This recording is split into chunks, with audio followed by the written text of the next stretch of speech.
Kalau Jokowi tidak mundur, bahaya akan terjadi revolusi rakyat. Weleh keberaniannya. Tolong dong sama Bapak Fadlizon supaya diurus. Fadlizon pun menanggapi hal itu. Tiba-tiba IPW pun buka suara. Tidak pantas kepolisian kalau tangkap Ruslan. Tidak ada dasar hukumnya, jadi harus bebas dong. Sebelum lanjut, jangan lupa klik subscribe, like, dan nyalakan lonceng notifikasinya agar tidak ketinggalan video-video terbaru lainnya. Saya merasakan kebangkitan komunis sejak dihilangkannya pelajaran PMP dirubah, sejak dihilangkannya sejarah perjuangan bangsa sekarang dihilangkan, Pak. Saya ada kasus ketika saya melaksanakan satgas di Pulau Taliabu. Di situ ada kelompok Cina yang banyak sekali. 5 orang saya panggil, tidak bisa berbahasa Indonesia, tidak bisa berbahasa Cina, berbahasa Inggris, dan tidak punya paspor, tidak punya visa. Dan saya tangkap. Malam hari saya didatangin satu letkol polisi, AKBP polisi, satu mayor tentara untuk menebus atau menjemput mereka.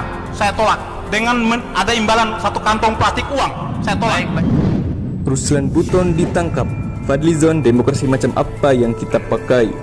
Mantan prajurit TNI Angkatan Darat Ruslan Buton ditangkap oleh Direktorat Reserse Kriminal Umum Polda Sulawesi Tenggara dan tim Densus 88 Mabes Polri. Ia diringkus polisi atas dugaan membuat rekaman suara yang minta Presiden Joko Widodo untuk mundur pada Kamis 28 Mei 2020. Dalam rekaman tersebut, Ruslan menyuarakan pendapat bahwa kebijakan Jokowi tidak pro rakyat. Ruslan Buton yang menyebut dirinya sebagai Panglima Serdadu Ekstrim Matra Nusantara Yayasan Peramatan Tentara untuk melanjutkan perjuangan membela Ibu Pertiwi, mengatakan tentang kemungkinan adanya pertumpahan darah jika Presiden tidak mundur. Hal ini tentunya mendapat tanggapan dari anggota DPR RI Fadlizon. Ia mengaku heran dengan sistem demokrasi yang digunakan Indonesia terkait insiden penangkapan Ruslan Buton. Sebab penangkapan Ruslan Buton hanya berdasarkan dari pendapat yang disuarakannya. Bahkan ujarannya ketika meminta Presiden Joko Widodo mundur yang dianggap makar atau kriminal disebut Fadliz sebagai langkah yang berlebihan.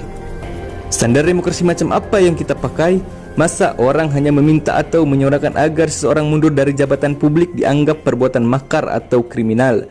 Haduh, demokrasi abal-abal, kata Fadlizon dalam unggahan di akun Twitter pribadinya.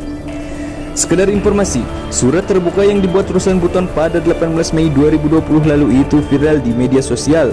Dalam video tersebut, Ruslan menilai bahwa tata kelola berbangsa dan bernegara di tengah pandemi COVID-19 ini sulit diterima oleh akal sehat. Ia menyebarkan rekaman suara tersebut di grup WhatsApp Serdadu Ekstrim Matra. Dalam perkembangannya, Ruslan Buton diamankan tim gabungan untuk dimintai keterangan dan dikenakan pasal berlapis akibat surat terbukanya kepada Presiden. Sementara itu, Minggu 31 Mei 2020, IPW sebut penangkapan Ruslan Buton tak punya dasar hukum yang jelas. Ketua Presidium Indonesia Police Watch atau IPW Neta Espane menilai Mabes Polri harus segera membebaskan mantan anggota TNI AD Ruslan Buton yang ditangkap karena meminta Jokowi mundur melalui video yang sempat viral. Sebab apa yang dituduhkan Polri kepada Ruslan tidak mempunyai dasar hukum yang jelas dan hanya menunjukkan sikap parno jajaran kepolisian yang tidak promoter, kata Neta dalam keterangan tertulisnya Minggu 31 Mei 2020. Neta menuturkan, Ruslan hanya sebatas menyatakan aspirasi dan penyampaian aspirasi seorang rakyat dijamin oleh UUD 1945. Menurutnya, Polri boleh saja menangkap Ruslan namun hanya sebatas mengingatkan. Polri boleh menangkap dan memeriksa Ruslan, lalu mengingatkannya untuk kemudian melepaskannya, tuturnya. Neta menambahkan, langkah Polri yang menangkap dan tidak melepaskan Ruslan terlalu paranoid dengan mengenakan pasal-pasal itu terhadap Ruslan. Polri lupa dengan kebebasan menyampaikan aspirasi yang dijamin UUD 45. Ruslan sebatas menyatakan aspirasi dan mengingatkan serta tidak tindakan pidana ada ajakan untuk membuat tindakan pidana yang dilakukannya.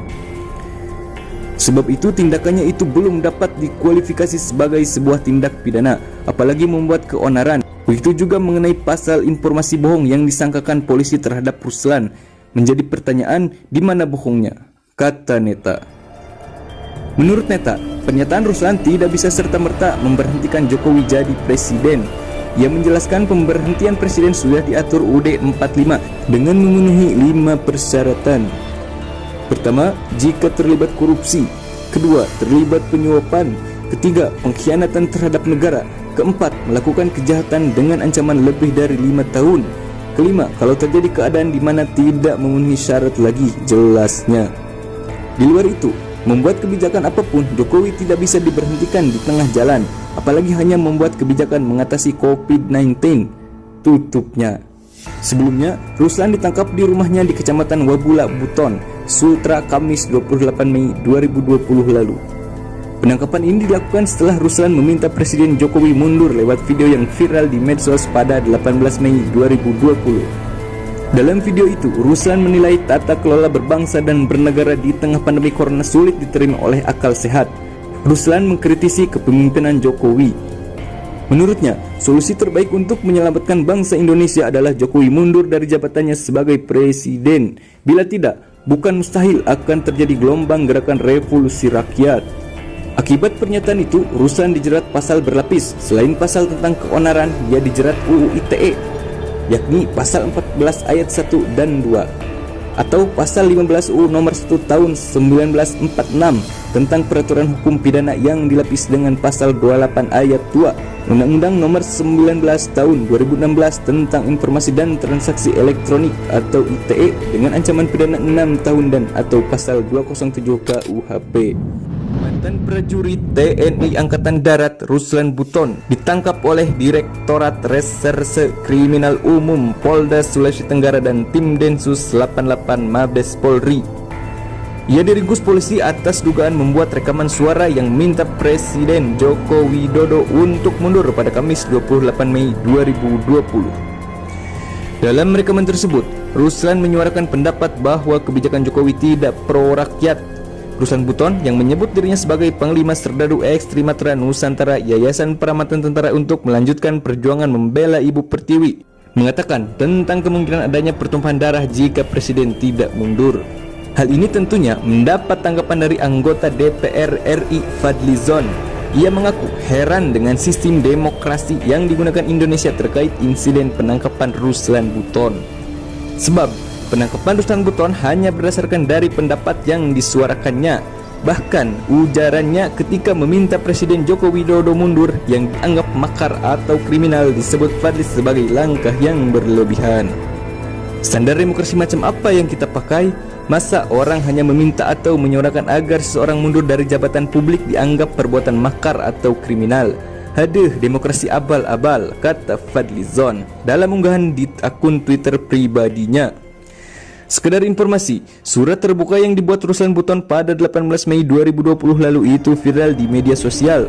Dalam video tersebut, Ruslan menilai bahwa tata kelola berbangsa dan bernegara di tengah pandemi COVID-19 ini sulit diterima oleh akal sehat. Ia menyebarkan rekaman suara tersebut di grup WhatsApp Serdadu X Trimatra.